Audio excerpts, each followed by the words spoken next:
He is perhaps the most polarising player in modern football right now. To his doubters, he's just another Andy Carrol who misses easy chances and should never be mentioned in the same breath as Erling Haaland. But for those who actually watch him week in and week out, he is every bit the next iteration of the great Uruguayan strikers we've come to adore, possessing the speed of prime Edinson Cavani, the skills of Lius Suarez, and the insane finishing of Diego Forlan. This mixture of talents has not always been easy for him to combine, but when it works, Darwin Nunez is the perfect storm. He is chaos personified. He is the raging bull. He is El Matador.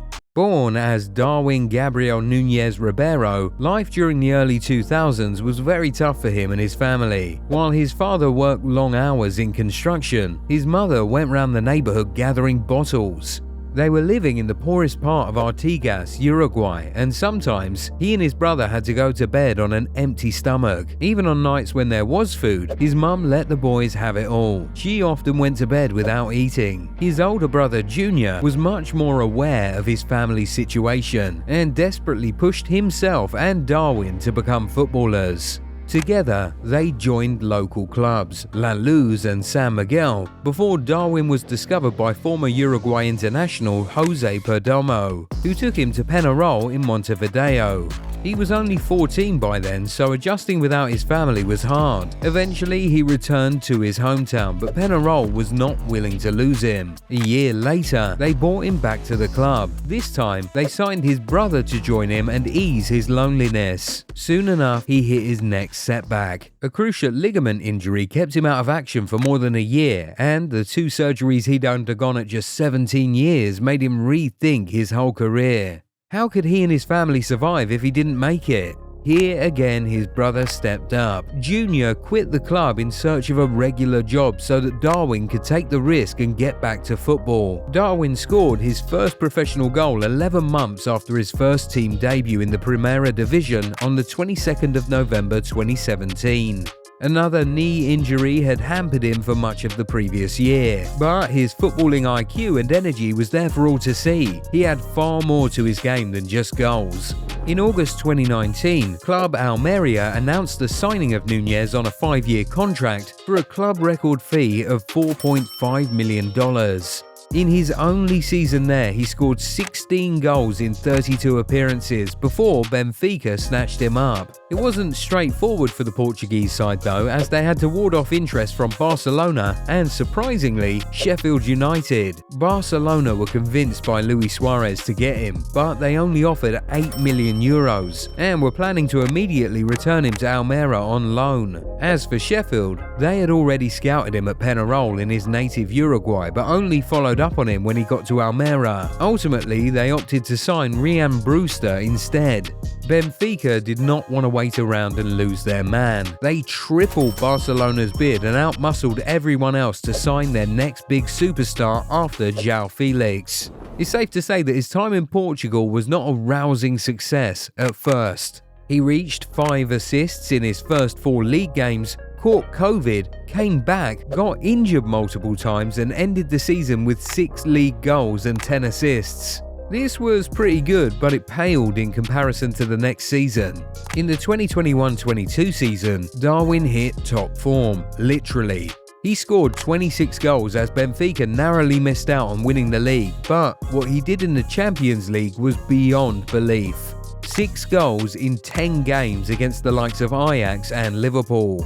It's common knowledge that Liverpool manager Jurgen Klopp signs players after they provide a strong audition. The Reds signed Sadio Mane, Takumi Minamino, and even Luis Diaz after Klopp saw them in person from the dugout. Nunez faced a similar challenge during the 2021-22 Champions League quarter-final match between Liverpool and Benfica. The then 23-year-old scored a goal in both legs to ace his audition. Even though 2 of his goals were eventually ruled out for offside, scoring 3 past Alisson at Anfield was not a mere feat. The kid had undoubtedly shown his ability to quickly locate the back of the net. After the season, the German head coach said that he fell in love with the striker. In the summer transfer window, Nunez was revealed as the new Liverpool acquisition for a record-breaking £85 million. £85 million for a striker in today's market is not as outrageous as it used to be, and in truth, no one would have batted an eye if not for the price at which Manchester City bought Erling Haaland. Seen as the next great pure striker after Lewandowski and Ibrahimovic, Haaland had already proven himself on the biggest stage for multiple seasons at Dortmund. Bayern Munich were already willing to ditch Lewandowski for him. Real Madrid and Manchester City had inquired about him season after season. So when he moved to the Citizen for only £51.2 million, Liverpool's move for Nunez came under the microscope. Why were they overpaying for Nunez when it was obvious that Haaland was the better of the two? Liverpool fans were having none of it, so a Twitter war ensued.